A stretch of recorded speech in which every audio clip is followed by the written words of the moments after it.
अङ्ग्रेजसँग लडाईँ लडेका थिए। देखिराख्नु भएको छ यो टावरबाट यहाँदेखि टाढा टाढासम्मको दृश्यहरू माइक्रोसफ्ट बाइनिकुलरबाट हेर्न मिल्दछ र यहाँ हेर्नलाई सिक्का हालेर हेर्नु पर्दछ। यो चाहिँ अत्यन्तै महत्त्वपूर्ण ठाउँहरूमध्ये एक मानिएको छ। दर्शकबिन यहाँ हेर्नुहोस्,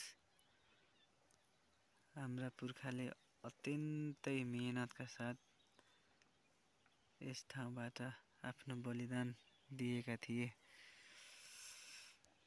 हेर्नुहोस् त, यो चाहिँ सिन्धुलीगढीमा रहेको युद्ध सङ्ग्रहालय हजुरहरू। यहाँ चाहिँ हाम्रा वीर पुर्खाहरूले लडाइँका हतियारका सामानहरू पाइन्छ। देखिराख्नु भएको छ यो झन्डा, यो चाहिँ हाम्रा पुर्खा लडाइँ जितेर अङ्ग्रेजलाई यहाँदेखि लखटिएपछि उहाँहरूले चाहिँ विजय उत्सव मनाएर गाडेका झन्डा स्वरूप यो चाहिँ देखिराख्नु भएको छ। यो चाहिँ हाम्रा नेपाली दाजुभाइले चाहिँ अङ्ग्रेजलाई खुकुरीले काटेर प्रहार गरेर उहाँहरूलाई चाहिँ लखटेको देखाइरहेको छ। यहाँ चाहिँ विजयको झन्डा, नेपालको झन्डा फहराउँदै दुश्मनलाई लडाएर खुकुरी, भाला, तरवाल, मैतिरी, त्यसपछि अडिङ्ग्यालका गोला, ढुङ्गा सबले चाहिँ यहाँबाट लखेटेका थिए। यो सिन्धुलीगढीको यो सङ्ग्रहालय अगाडिको दृश्य, मनोरम दृश्यहरू। यो चाहिँ युद्ध सङ्ग्रहालय हो। भित्र चाहिँ युद्धका सामानहरू पाउँछ। यहाँ चाहिँ पूर्व मेरा सानो दुस्साहसले आर्जेको राज्य होइन भन्ने यो पृथ्वीनारायण शाहको अर्थी उपदेश हो। यो चाहिँ सिन्धुलीगढीमा रहेको ठुलोगढी जाने सिडीहरू हो। यो चाहिँ ठुलोगढी जाने प्रवेशद्वार।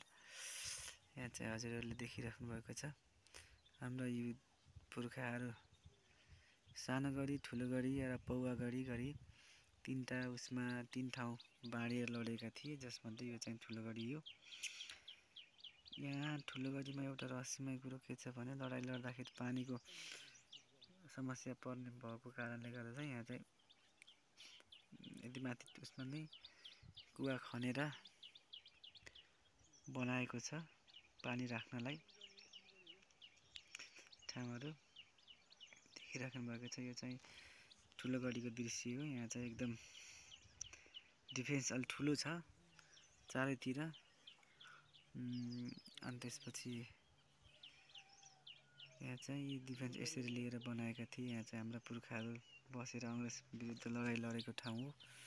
यहीँ देखियो लडाइँ लड्दाखेरि अरिङ्गलका गोला, ढुङ्गा, मुढा गरेर अङ्ग्रेजलाई हतोत्साहित गरी जित्न सफल भएका थिए। देखिराख्नु भएको छ, यहाँ नेपालको झन्डा फहराइरहेको छ, विजयको झन्डा स्वरूप मानिन्छ। देखिराख्नु भएको छ, यो चाहिँ हाम्रा पुर्खाहरूले लडाइँ लड्दा पानीको अभाव पूर्ताल गर्नलाई बनाएको कुवा हो, जहाँ अहिले नि पानी छ।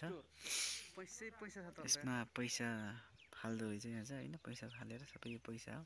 देख्न धेरै गहिरो छ, यो पुर्खाले नै खनेको हो र पछि चाहिँ सिमेन्ट लाएर चाहिँ उहाँ त्यसलाई चाहिँ संरक्षण दिएको हो।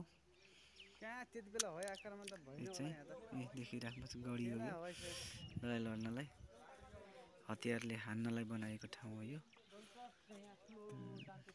यति सुन्दर दृश्यहरू। यो चाहिँ गढी